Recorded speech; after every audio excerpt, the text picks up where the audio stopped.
I have chosen the best friend's brother as my anchor for this confession. That weekend, the Lakeside cabin pressed quiet around us as rain drummed softly on the roof, and I found Marcus in the kitchen. His tie loosened, a gentle smile still on his lips, my best friend's brother, freshly divorced and older than me by more than a few years. And in that moment, the safe channels of my life began to loosen their hold. I am Olivia, 38, a designer of quiet interiors who has learned to measure joy in the height of a well-placed cushion and the curve of a window seat. And I stood on the edge of a boundary I could not name, but could feel in my bones. A boundary that kept my heart safe from a danger that seemed both distant and dangerously near. My life had always moved with careful pace. Long hours at the studio, a steady marriage that had once felt unshakable, a best friend who kept my secrets with a laughter that sounded like home, and a memory of grief that clung to my ribs like a winter coat I could not quite shed. The loss of my mother last year had sharpened every vow I made to stay safe, to stay loyal, to stay correct. The setup comes in soft colors and small rituals. I had built a life that many would call stable, even enviable, a marriage that hummed along with predictable warmth, a home full of light, and work that fed my stubborn need to create, little rooms that spoke gently of order and care. But the quiet also carried the ache of things I could not name, a question about desire that I tucked away, a whisper of fatigue that followed me home from gallery openings. A sense that something near the edge of my chest wanted to leap, but I would not let it. My best friend Mia invited me to a weekend in the cabin she shared with her family, a chance to breathe after a season that had stretched me thin. Marcus agreed to join, not as a guest of honor, but as a brother who had watched the two of us from the outside with a careful, almost clinical kindness. He was not cruel, not a danger. But when he spoke, the room grew warmer, the way a summer sun does when it slips through a cloud. He joked with a softness that reminded me of old songs, of lullabies my mother used to hum to me when the house felt too large and too silent. The first night, the storm pressed against the glass, and our slippers squeaked on the wooden floor as we cleaned up after a dinner I did not quite remember making. The conversation circling us like a low tide pulling at our ankles. We spoke of nothing and everything, of grief and healing, of the little losses that shape a life more than any grand tragedy ever could. He spoke of his divorce with a restraint that surprised me, of his hopes to rebuild a life in small, ordinary steps. And I listened with a heartbeat that kept thudding in my ears, the rhythm of someone who had learned to resist the pull of a powerful current. The inciting incident arrived with the quiet of ordinary things becoming suddenly charged. On the second evening, a mishap with a spilled bottle of wine and a hurried apology left Marcus close enough that our shoulders brushed as we wiped the spill from the oak table, and the touch lingered, not crude but intimate, as if our skin remembered a conversation we had never had aloud. He offered to sleep on the couch, but the room grew smaller with every breath I took, the space between us narrowing like the edge of a shoreline as the tide came in.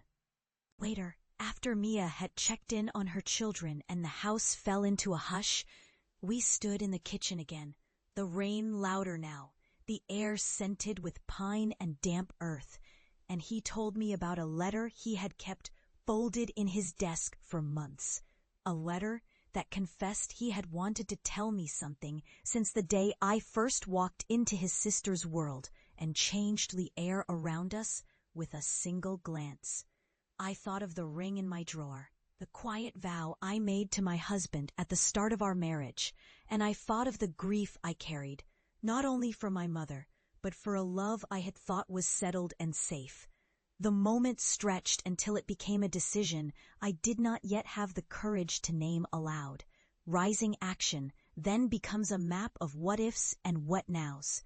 I watched him study the room as I prepared tea, his eyes lingering on the chair where I liked to sit and plan the week. And in that simple act, I heard the echo of a life without boundaries.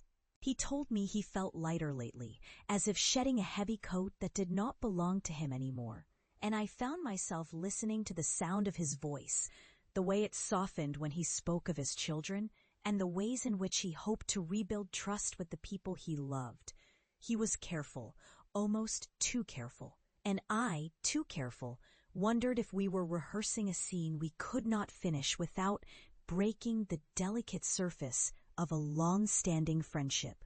We shared a late-night walk along the lake, the path muddy, the woods smelling of damp earth and pine needles, and the sound of the water brushing the shore sounded like a whisper I could not ignore.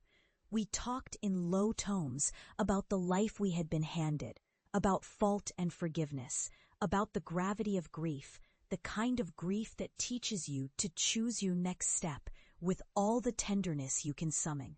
Before I realized it, he steadied me as I slipped on a slick rock, his hand warm on my shoulder, and I recoiled at the memory of how his touch steadied me in a way that felt both innocent and dangerous, a line drawn in soft pencil rather than ink.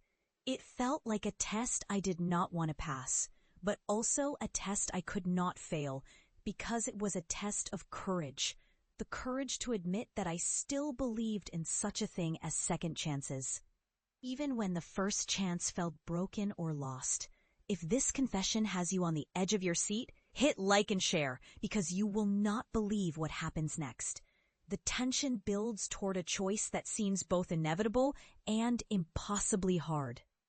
Marcus speaks of boundaries and time, of the need to preserve the friendship, and the promise we made to the people who love us most, including his sister and my husband. And I listen with a mouth dry from longing and a chest that refuses to stop beating against the steel walls of propriety. I remember the moment my mother would have whispered that a life worth living is found not in the ease of staying safe, but in the honest ache of following a truth you can no longer pretend is not real. And then comes the turn, the second chance that arrives not as a thunderclap, but as a quiet dawn. We decide to walk away from the cabin with its warm lights and its rumors and its memory, choosing to step into a future where the right decision does not erase the hurt of the past, but allows room for healing to breathe again. We agree to slow the pace, to keep our eyes on the horizon and our hands on the railing of the porch rather than on each other, to let time distill the hurt into something softer, something that could become care, not catastrophe. I return to town with a memory that does not burn but glows, a memory that tells me I am capable of loving after loss, of finding a tenderness that does not demand a complete erasure of the old life, but rather a careful, patient reassembly of it. The days after carry the sting of what I almost did and the relief of what I chose not to.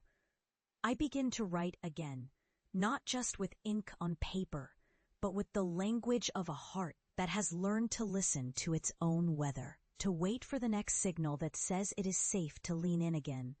I keep the door open for Marcus in the way one keeps a window cracked on a cool evening, enough to catch a breeze, but not enough to invite a chill. And so a new chapter begins, not with a kiss, but with a decision to protect what remains of a fragile trust while leaving space for a kinder, slower, braver love to grow in the light of healing and truth. I am not certain what the future holds for Olivia and Marcus, nor what he might become to me in the days ahead. But I know this much. Our shared grief and the stubborn mercy we offered one another have carved the path back to hope, and that is enough to keep faith alive. If you crave more raw emotional confessions, please like, share, and subscribe. Your next chapter awaits. Emotional storytelling, forbidden love, second chances, mature romance, infidelity in marriage, love after loss, grief and healing, tenant love story, romantic narration, YouTube romance, healing through love, slow burn romance, older